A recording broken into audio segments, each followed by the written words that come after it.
भदोही लोकसभा चुनाव को लेकर इस समय काफ़ी सरगर्मी देखने को मिल रही है और लोग हर जगह पे इसी को लेकर चर्चा कर रहे हैं कि आगामी लोकसभा चुनाव से कौन यहाँ का सांसद होगा। अब यहाँ पे ऐसा आ रहा है कि कुछ जो राजनीतिक दल हैं अपने प्रत्याशियों की घोषणा कर चुके हैं, लेकिन कुछ राजनीतिक दलों की अभी प्रत्याशियों की घोषणा नहीं हुई है और इसको लेकर के पूरे जनपद में, पूरे लोकसभा क्षेत्र में तरह तरह की चर्चा हो रही है कि यह जीतेगा, वो जीतेगा। हालांकि आने वाला समय बताएगी कि कौन भदोही का सांसद बनता है, लेकिन फिर भी इसके बीच में कुछ ऐसे चेहरे सामने आ रहे हैं जो वास्तव में काफ़ी चर्चा का विषय बने हुए हैं। इसी क्रम में एक ऐसा चेहरा भी नाम काफ़ी चर्चा में चल, गोपीगंज थाना क्षेत्र के संसारापुर के बरकोट निवासी करण शुक्ला जी हैं, जिनके नाम की समय काफ़ी चर्चा है। वो भी इसमें लोकसभा चुनाव में अपने दावेदारी प्रस्तुत कर रहे हैं। उनका कहना है कि भदोही जनपद में बहुत सांसद हुए, लोगों ने यहाँ का विकास नहीं किया। उन्होंने बताया इसकी वजह यह रही कि जो स्थानीय प्रतिनिधि यहाँ का नहीं चुना गया, इसकी वजह से विकास नहीं हुआ है। हालांकि करण शुक्ला के इस दावेदारी को लेकर के काफ़ी क्षेत्र में चर्चा है, लोग करण शुक्ला को लेकर के तरह तरह की बातें कर रहे हैं, लेकिन फिर भी करण शुक्ला की अगर बात की जाए तो उनके हौसलों को दाग देना पड़ेगा कि उन्होंने इतना मन बनाया है कि भदोही जनपद में सांसदीय चुनाव लड़ेंगे। हालांकि आगे आने वाला समय बताएगा कि वास्तव में क्या होता है, लेकिन फिर भी करण शुक्ला के नाम की काफ़ी चर्चा है और आइए देखते हैं कि करण शुक्ला ने इसके बारे में क्या कहा। मेरा इच्छा है मैं भदोही जनपद से विकास के लिए आगे बढ़ूँ और संसदीय क्षेत्र के लिए संसदीय का चुनाव लड़के अपने भदोही जनपद के लिए अनेकों कार्य करूँ, बाहरी लोगों को भगाऊँ, क्योंकि बाहरी लोग आके हमारे क्षेत्र का विकास नहीं करते हैं। तो हमें इस बात का तकलीफ है, इसीलिए हमारा इच्छा है कि हमारे भदोही का जब विकास नहीं हो रहा तो हमें भदोही के लिए कुछ करने की ज़रूरत है। तो हम गरीबों के लिए बहुत कुछ सोचे हैं, बच्चों के लिए बहुत कुछ सोचे हैं। इसके बाद बड़े जो बुजुर्ग लोग हैं जो अपने माँ बाप का सेवा नहीं करते, उनके लिए मैं बहुत कुछ सोचा हूँ, ताकि उनका एक लड़के की तरह हम सेवा करें। हमारी इच्छा है और जिस चीज़ के लिए जिसको ज़रूरत है उसको मिलना चाहिए। मोदी जी के द्वारा जो कुछ मिल रहा है, नहीं पहुँच रहा, वो भी पहुँचा जाए उन लोग की तरफ पास। इसके बाद हमारा इच्छा है कि एक ईमानदार नेता बन के मैं, चाहे हमें कोई पार्टी टिकट देगा तब भी लड़ेंगे, नहीं देगा तो हम निर्दलीय प्रत्याशी के रूप में चुनाव लड़ेंगे, अपने भदोही के लिए अनेकों कार्य करेंगे। क्योंकि ईमानदारी से रहने पे आदमी का ज़िंदगी बहुत अच्छा होता है और बेईमानी के रहने से ज़िंदगी आदमी का नरक हो जाता है।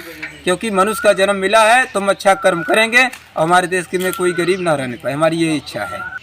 इस भदोही के विकास के लिए कोई आगे नहीं बढ़ रहा है। बाहरी लोग आते हैं, जीतते हैं और जीतने के बाद भूल जाते हैं रास्ता।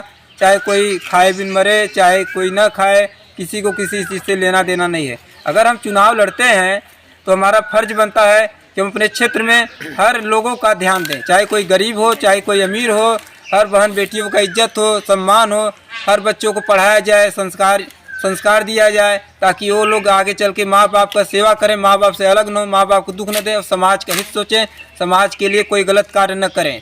आज जो भी कार्य हो रहा है वो ठीक नहीं हो रहा है। मैं जनता के भरोसे चुनाव लड़ूंगा, क्योंकि धनी लोग तो चुनाव लड़ते हैं, जीत जाते हैं, वादा करते हैं, वादा भी भूल जाते हैं और विकास करते ही नहीं हैं, क्योंकि वो अपने पैसे के दम पे जीतते हैं।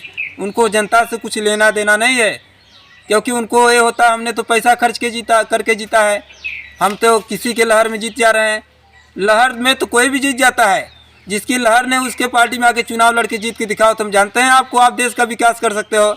मोदी लहर है तो मोदी लहर में आ जाओ, ये उसका अखिलेश का लहर आएगा तो उसके में जाओ, मायावती का लहर आएगा तो उसमें जाओ, कांग्रेस का लहर आएगा तो उसमें जाओ।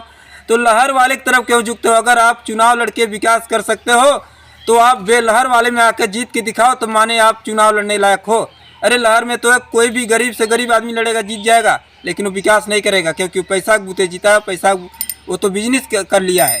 और गरीब जो चुनाव लड़ते हैं उनके अंदर क्षमता है कि हम अपने क्षेत्र का विकास कर सकते हैं, गरीबों के लिए बहुत कुछ कार्य कर सकते हैं।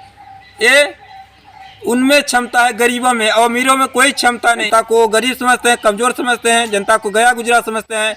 आदमी कोई भी मेहनत करे ईमानदारी से 10,000, 20,000, 50,000, लाख, 2 लाख कमा सकता है वो, लेकिन आदमी 2,000, 1,000 के लिए, मुर्गा के लिए, मांस के लिए, दारू के लिए गिर जाते हैं कि हमको एक दिन कोई खिला देगा, 2 दिन खिला देगा, रोज़ थोड़ी खिलाने आएगा, और पूरी ईमानदारी के साथ सेवा करेंगे। ये हमारी इच्छा है। अगल पगलेर जो कहते हैं उनको ज्ञान नहीं हो तो हमारे क्षेत्र को डुबो देंगे।